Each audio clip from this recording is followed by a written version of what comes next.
34.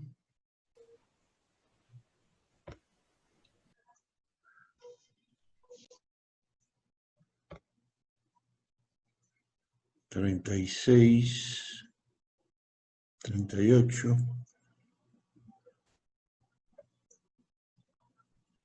Bueno, empezamos acá. Vamos a seguir en el punto donde nos habíamos tocado, donde nos habíamos quedado la clase anterior. Y voy a tener que armarles otra clase aparte, eso ya lo dejamos para la próxima semana, para que podamos usar bien esta información que ustedes van a ver, pero que vamos a aprender a construirla. No se trata solamente de verla, se trata de construirlo. No es algo muy difícil, más bien es algo sencillo, bastante simple. La demografía es no sé si calificarlo como ciencia o calificarlo como técnica relacionada con la estadística, que nos permite de alguna manera poder entender a un país desde su composición demográfica, es decir, desde la composición de su población. No les voy a hablar hoy de demografía, les voy a hablar de unos simples indicadores. Luego volveremos a los indicadores que vemos hoy, pero ya cuando ustedes tengan una idea mucho más clara de su importancia, de lo que ellos dicen, de lo que estos números nos hablan, no solo del pasado, sino que nos hablan fundamentalmente del futuro, que es lo que más nos interesa. ¿Ok?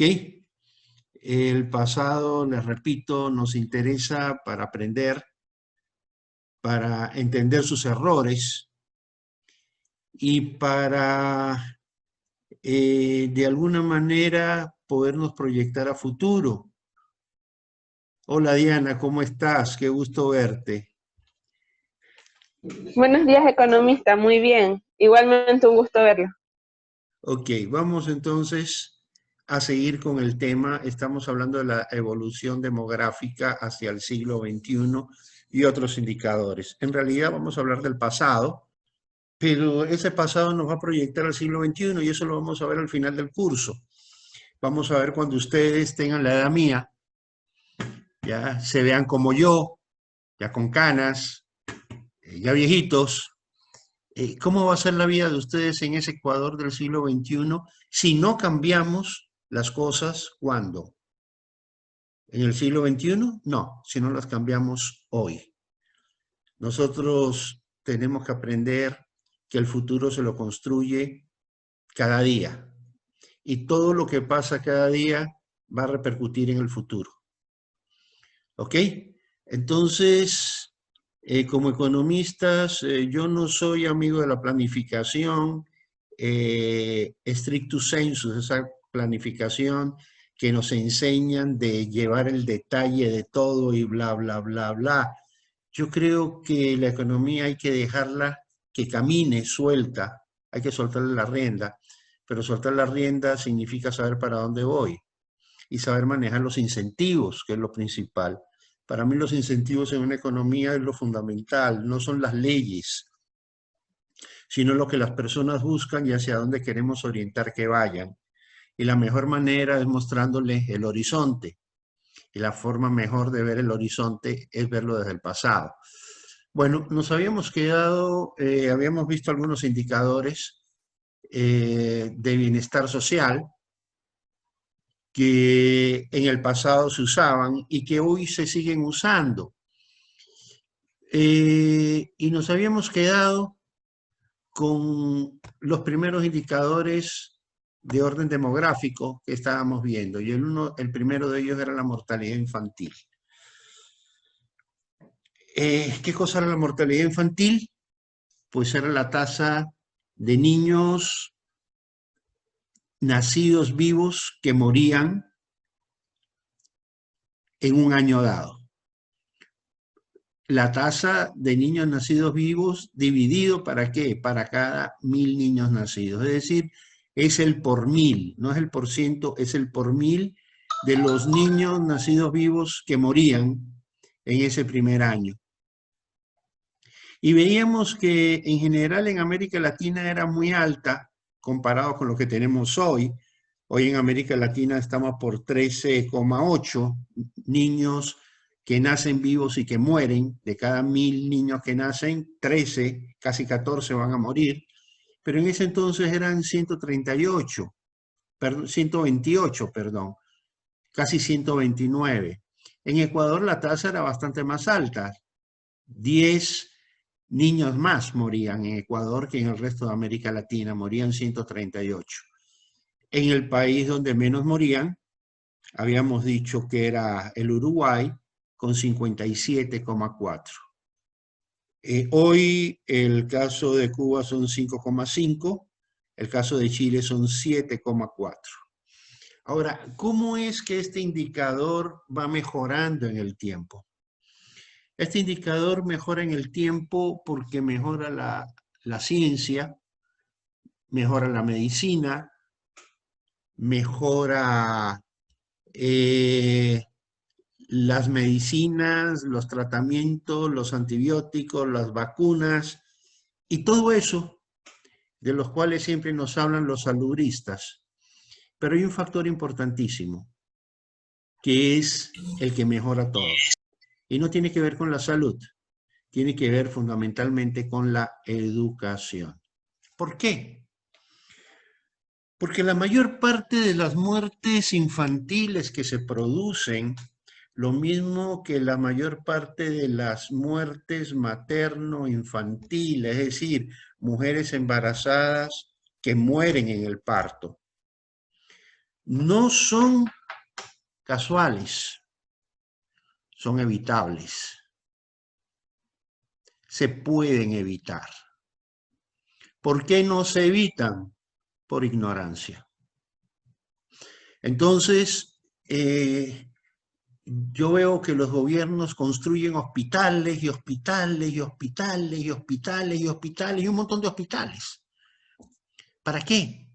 Para tratar de salvar la vida a un neonato cuya madre nunca fue a hacerse un chequeo médico mientras estuvo embarazada, o para tratar de salvarle la vida a una mujer con preeclampsia que termina finalmente muerta. ¿Por qué más bien no hacemos el proceso inverso? ¿Por qué no le enseñamos a esa mujer que la vida de su hijo es su responsabilidad? Y responsabilizamos a la madre de la vida de sus hijos y responsabilizamos al marido de la vida de su mujer. Claro, eso no es un tema que hoy en el siglo XXI se lo vea con muy buenos ojos, porque la mujer es independiente, es libre. Ella también se tiene que responsabilizar de su vida. Pero la familia tiene que cuidar a la familia, y la familia es el papá y la mamá. Entonces, fíjense que es un problema más que de salud, es un problema de educación. Hay otros elementos de salud que sí son importantes, las vacunas, etcétera, etcétera. Hay enfermedades que son congénitas, hay enfermedades que no son las comunes, hay causas de muerte que no son las más comunes, que en los niños son infecciones intestinales, infecciones respiratorias, y que definitivamente pues necesitan de tratamiento especializado. Pero la inmensa mayoría de las muertes infantiles, la inmensa mayoría de las muertes de madres dando a luz o en el proceso de gestación, se producen por ignorancia. Entonces no es un problema de salud, es un problema de educación. Y a veces los gobiernos no lo entienden, porque es más efectivo políticamente construir un enorme hospital que todo el mundo lo vea y colocarle un letrero con mi foto y la gente diga qué buen gobernante que eres, mira cómo trabajas por la salud, pero cuando vemos los resultados, resulta que los resultados son desastrosos. ¿Y por qué son desastrosos? Porque construimos un hospital que no es otra cosa que el preámbulo del cementerio. Es la puerta de acceso, es el cuarto de espera del cementerio. Es decir, la gente va al hospital cuando pudo haber evitado ir al hospital cuidándose. Y eso lo estamos viendo hoy en la pandemia en el mundo entero, ¿no? La gente pierde la conciencia del peligro de una enfermedad y se lanza. Simplemente ignora el peligro. Eso que estamos viendo ahora lo vemos todos los días en América Latina con los niños. Lo vemos todos los días en América Latina con las madres. Las madres que esconden su embarazo. Una chica soltera sale embarazada y oculta su embarazo 5, 6, 7 meses hasta que ya no puede ocultarlo más. ¿Por qué? Por ignorancia. Volvimos finalmente. Hola. Ya, ¿volvimos? ¿Estamos? Sí, Volvimos. Ok, es que nos habíamos ido. Yo le decía, aquí vamos, que en el caso, por ejemplo, de chicas que salen embarazadas y les da vergüenza y el padre le dice, si tú estás embarazada te boto la casa. O sea, es una linda manera de evitar la responsabilidad, ¿no? De decir, esto no es mío, este no es mi problema. Bueno, si salió embarazada, pues es tu hija. Acógela, cuídala, llévala al médico. Es tu nieto, protégelo.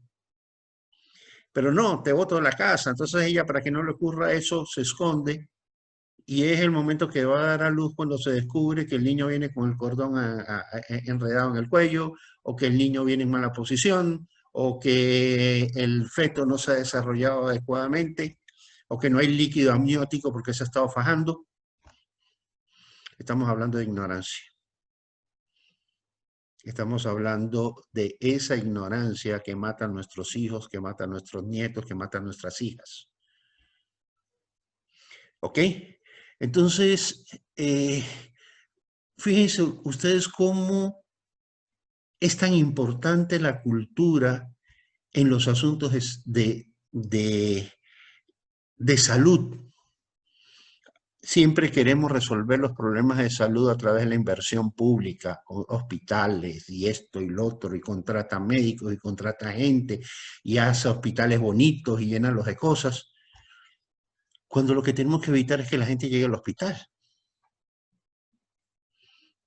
Entonces, esta línea que ustedes ven en los años 50 no solamente denota los servicios de salud, denota también cultura popular.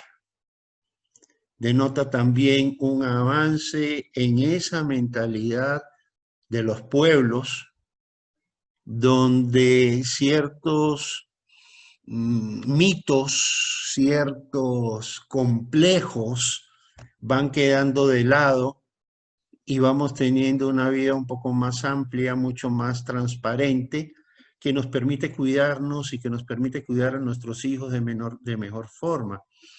El indicador que habíamos visto sobre zapatos era fundamental también en este tema. ¿Por qué mueren muchos niños por infecciones gastrointestinales? ¿Dónde consiguen la infección gastrointestinal? En el piso. Otra en el suelo sucio, tocando el suelo, metiéndose la mano en la boca, pero también los parásitos. Una de las fuentes de parasitosis más importante, especialmente en la población infantil, ¿cuál es? Los pies. Pero no solamente en los niños, también en los adultos. Yo me acuerdo, yo era pequeño, mi madre no me dejaba andar descalzo, y a mí me encanta andar descalzo. Ahora mismo estoy descalzo. Me gusta, me gusta sentir el frío de la baldosa en mis pies, o sea, lo siento fresco. Pero mi madre estuviera viva, me estaría en este momento insultando. ¿Qué haces tú sin zapatos? Se te van a meter los bichos por las uñas. Y eso estamos hablando de los años 50, cuando yo era pequeño. Desde entonces mi madre me cuidaba los pies y no me permitía andar descalzo. Pero cuando tenemos una sociedad donde la gente no usa zapatos, como era el Ecuador de los años 50, el 10% de la población usaba calzado, el 90% de la población pues simplemente no tenía zapatos, pues obviamente una serie de enfermedades que son evitables, como la parasitosis, hacen víctimas a personas que no deberían de morir por ese tipo de enfermedad. El tema de la prevención en las enfermedades es un tema de orden cultural, educativo, más que médico, de salud pública. Así ven ustedes, por ejemplo, Chile, que tiene una caída fortísima, y no necesariamente por inversión en salud pública. La caída de la mortalidad infantil en Chile es fundamentalmente por educación. El caso de Cuba, les puedo decir y darles el testimonio, no solamente era la actitud de mi abuela, la actitud de mis padres que me criaron, sino también lo que yo veía en la televisión desde chiquito. En Cuba la televisión es de los años de 1950, es el primer país en América Latina que tiene televisión y que el segundo en el mundo. Y las campañas en televisión eran diarias. Hierve el agua, hierve el agua, hierve el agua. Si vas a tomar, hierve el agua. Si vas a hacer jugo, hierve el agua. Si vas a cocinar, hierve el agua. Es decir, usa agua hervida. Quizás no había agua potable por tubería en todas partes. Y si había agua potable por tubería en todas partes, no tenían los tratamientos que tienen hoy. Pero existía la conciencia de que a través del agua podían entrar parásitos y podían entrar enfermedades gastrointestinales. Y entonces una campaña de educación en ese sentido tenía un efecto tremendamente positivo sobre una mortalidad infantil baja. Porque cuando el niño toma agua hervida, es decir, cuando el niño toma agua limpia, libre de gérmenes, es un niño que no se va a enfermar del estómago, es un niño que no va a tener un problema de desintería, es un niño cuya vida está preservada. Así de simple. No necesito un ejército de médicos, lo que necesito es crear conciencia. ¿Ya? Cuando llegamos a Colombia, mi mamá se escandalizaba, porque en Colombia la gente tomaba agua del grifo. A mí en la escuela se burlaban de mí porque yo alguna vez levanté la mano en primer grado y dije que mi mamá hervía el agua y todo el mundo se burló. Ah, toman agua cocinada. Bueno, hoy todo el mundo hierve el agua. Finalmente se impuso ese criterio, aunque a mí me hicieron bullying como ustedes no tienen idea, porque a mí se me ocurrió hablar de que mi mamá hervía el agua. Me explico, es un problema de cultura, es un problema de educación. El otro elemento que tenemos aquí es la esperanza de vida al nacer. ¿Qué me refleja la esperanza de vida al nacer y cómo lo calculamos? El cálculo de la esperanza de vida al nacer es un cálculo matemático no complicado, pero que sí demanda una clase entera el explicarlo. Es un cálculo estadístico, generalmente se lo hace no sobre las personas que están vivas, sino sobre las personas que están muertas. Vamos viendo, vamos dividiendo la población en cortes. El corte significa, vamos agrupando a las personas en una determinada edad. Yo soy del corte del mes de abril de 1953. Y entonces vamos analizando cómo se va comportando esa población, esas personas que nacieron en el mes de abril de 1953. Y entonces comenzamos a ver, por ejemplo, cuántos de esos niñitos como yo, lindos, gorditos, rosaditos, que nacieron en abril de 1953, llegaron a cumplir el primer año de edad. Y podemos decir que fue el 99,5%. ¿Ello qué implica? que la sobrevivencia de la Corte de abril de 1953 fue del 99,5%. ¿Cuál es la diferencia? 0,5% murió. Entonces decimos, la tasa de sobrevivencia de esa corte es de para el primer año de vida, es 99,5%. La probabilidad de muerte es de 0,5 antes del primer año. Y así vamos haciendo año por año, año por año, año por año, año por año. Ya para el año 2020, pues ¿cuántos de mi corte quedamos vivos? Y entonces los que van sobreviviendo año en año van marcando un porcentaje de sobrevivencia y vamos marcando también un porcentaje de mortalidad, hasta que llegue el momento en que no quedemos ninguno. Pues bien, vamos a sacar el promedio de los años vividos en esa corte, y ese promedio de años vividos es lo que llamamos esperanza de vida al nacer. Es decir, los que están naciendo hoy, 29 de julio del año 2020, van a vivir en promedio, digamos que 80 años. Pero definitivamente hay algunos que van a vivir más de 80 años y hay otros que se van a morir el primer año. Esa esperanza de vida no es más que el promedio de años vividos por las distintas cortes que nos han precedido. Entonces, conforme vamos sumando nuevas cortes a la estadística, ese numerito se va alargando. ¿Qué hace, por ejemplo, que la esperanza de vida se haya alargado tanto, especialmente hasta los años 80? Fíjense ustedes, por ejemplo, el promedio latinoamericano va creciendo, pero llega un momento en el cual como que se vuelve horizontal, como que cuesta mucho trabajo que avance. Precisamente la mortalidad infantil baja. A medida que bajamos la mortalidad infantil, más gente va sobreviviendo. La probabilidad de muerte en los primeros años de vida se va reduciendo. Y conforme vamos reduciendo la probabilidad de muerte en los primeros años de vida, el promedio lo vamos aumentando. ¿En qué momento este promedio se va a estabilizar en alrededor de 85, 90 años? Cuando todos los países de un determinado núcleo de países logren una mortalidad infantil mínima, es decir, una mortalidad infantil que podemos considerarla como inevitable.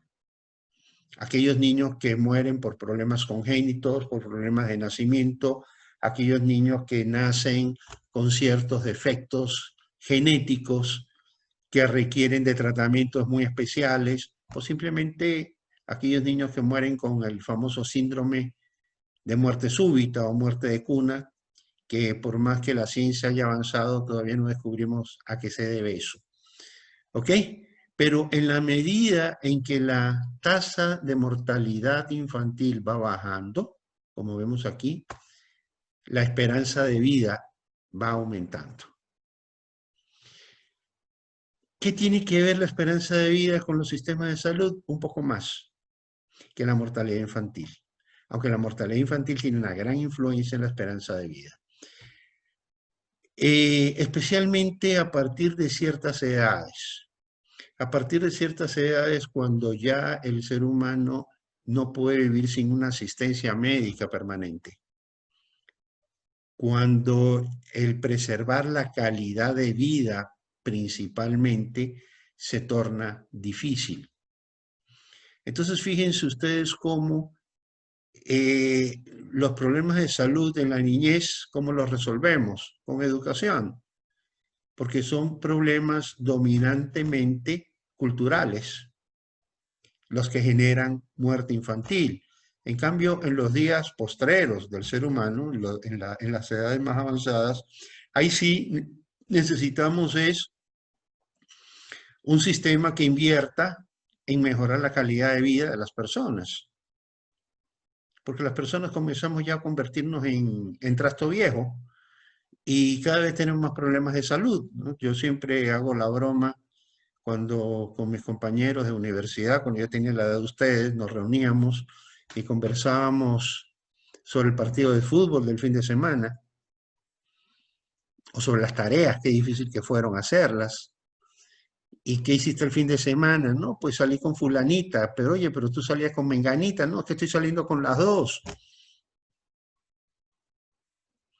¿no? Y entonces eran las épocas en que hacíamos del over, de que teníamos vida para vivirla.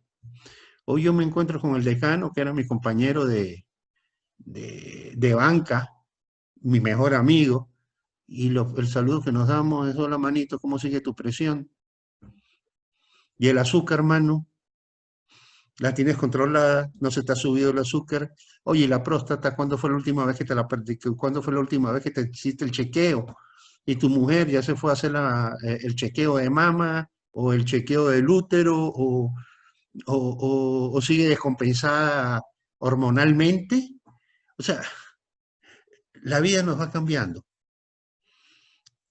pero los primeros años de vida, lo que más necesitamos, especialmente en la niñez, es, repito, cultura, educación de los padres. Y educación no es sentarlos y dictarles una charla, cuidado. Educación, se los dije yo a ustedes el primer día de clase, es transformar a las personas. Educación es lograr esa conversión de la que nos hablan los evangélicos muchas veces. No, yo me convertí. Bueno, también la educación nos convierte en economistas. Yo trabajo no para enseñarles economía, sino para convertirlos en economía, en economista. ¿Ya? Para que ustedes sean economistas. Para eso trabajo. No lo hago para dictarles una clase. Lo hago para cambiarles el chip aquí en la cabeza. Eso es la educación, el cambio de chip. De nada sirve con que a las personas le demos clase y le demos folletos y hagamos eso, si esto aquí no cambia. La estrategia en educación esto es algo mucho más complicado que simplemente llevar un texto. Es convencer a las personas que cambien sus costumbres, su forma de pensar. Y asimismo, en salud pública, la educación tiene que apuntar a ese cambio en las personas. No simplemente a decirles: oye, la vida de tu hijo está en tus manos. Ah, no, si se enferma lo llevo al médico y se acabó el problema, ¿para qué me voy a complicar? Ah, no, ustedes lo que quieren es que mi hijo yo no lo lleve al médico porque seguramente les cuesta plata, pues ahora sí lo voy a llevar al médico para que gasten, porque ustedes tienen que gastar porque para eso son gobierno. Eso es ignorancia. ¿Me explico? Ignorancia mezclado con un poquito de otros elementos. Bueno, vamos a ver el siguiente indicador. El siguiente indicador es la tasa de crecimiento poblacional. Como ustedes se dan cuenta, la tasa de crecimiento poblacional viene decreciendo desde los años 50. ¿Por qué decrece? Porque también es un problema de orden cultural. La mujer comienza a cambiar su rol en la sociedad. Y ese cambio de rol nosotros comenzamos a verlo mucho más notoriamente a partir de los años 60. Si se dan cuenta, países como, dejen ver aquí, Uruguay, miren la tasa que tenía de crecimiento poblacional, apenas 11%. Miren Cuba, 19%. Miren, bueno, Ecuador es alta, Venezuela es altísima. ¿Por qué? Porque parte de este crecimiento de la población estaba influenciado por esa gran migración que Venezuela empezó a tener. El caso de Cuba, si se dan cuenta, tiene una tasa de crecimiento poblacional zigzagueante. Al principio es una de las más bajas, entre los años 1950 y 1955, y es la segunda más baja solo por arriba del Uruguay. ¿Pero por qué? Porque la tasa de natalidad es baja. ¿Y por qué la tasa de natalidad es baja? Porque la mujer descubre que tiene otro rol en la vida que no sea el tener hijos. Y eso es fundamental. Ustedes fíjense que la tasa de natalidad era mucho mayor en el campo que en la ciudad. La mujer en el campo estaba destinada a tener hijos. Y hasta hace un siglo atrás, el destino de la mujer era tener hijos. La mujer la criaban los padres para casarla y la casaban para que tuviera hijos, para que se dedicara al hogar. Pero cuando la mujer comienza a cambiar su rol, esa tasa de nacimientos comienza a reducirse, porque ya hay otras prioridades en la mujer. Entonces, fíjense cómo ese cambio cultural influye en la evolución de la población total. ¿Qué ocurre en los años 60? Pues en los años 60 ocurre un descubrimiento, algunos le llaman maravilloso, otros le llaman diabólico, otros le llaman como quieran llamarlo. Aparece la famosa píldora anticonceptiva. Y con la píldora anticonceptiva la mujer finalmente logra ese estatus de libertad que no tenía antes. A diferencia del hombre, que no es el que carga sobre su vientre o dentro de su vientre el fruto de sus actos, en el caso de la mujer sí. Pero cuando la mujer ve que puede controlar sus embarazos con plena libertad, cuando descubre que el riesgo de salir embarazada se reduce al mínimo, en ese momento la mujer comienza a tener control de su vida. Y entonces ya hay otras prioridades fundamentales. Ya está la prioridad de estudiar, ya está la prioridad de ir a la universidad. Yo estudié aquí en la facultad donde están ustedes en los años 70 y la mayoría éramos hombres, y ya estamos hablando de los años 70, ya la píldora existía hacía rato, pero había un montón de prejuicios respecto a su uso. Las chicas que las compraban escondidas, que no se la vieran, etcétera, etcétera, etcétera. Aún hoy ocurre eso. Y entonces,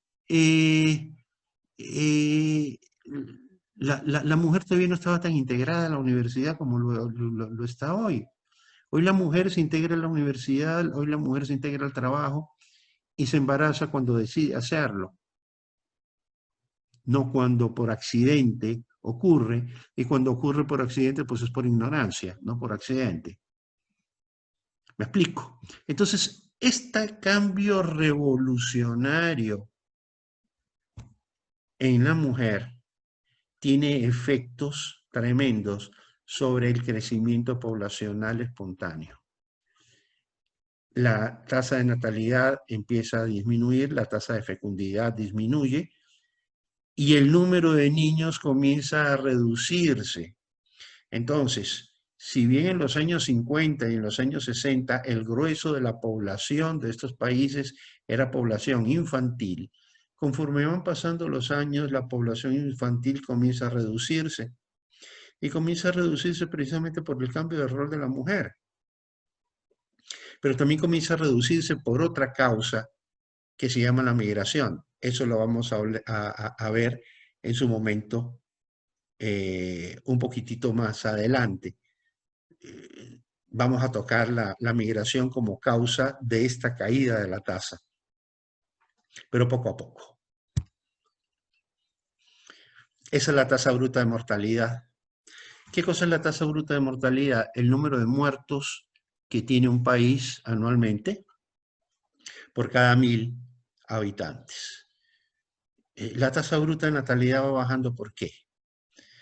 En un principio va bajando y hasta el año 2000 casi todos los países tuvieron una tasa de mortalidad hacia la baja,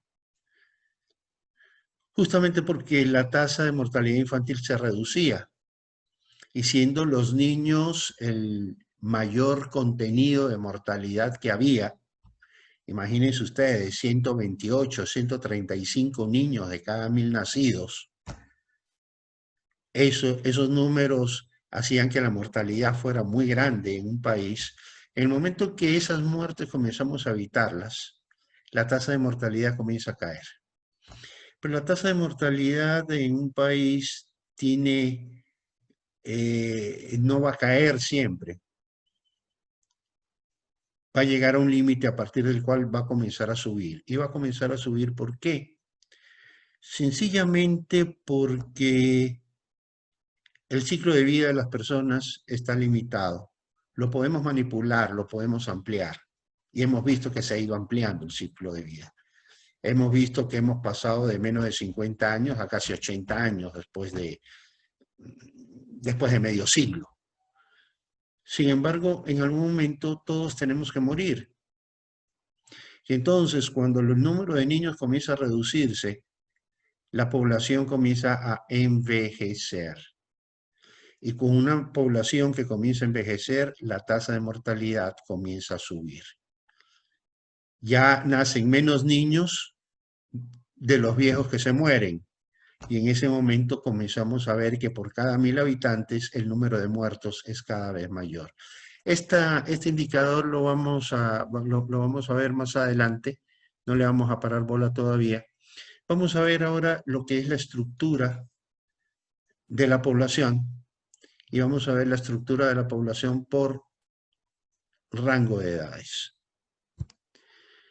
Para poder entender esto lo tenemos que ver quizás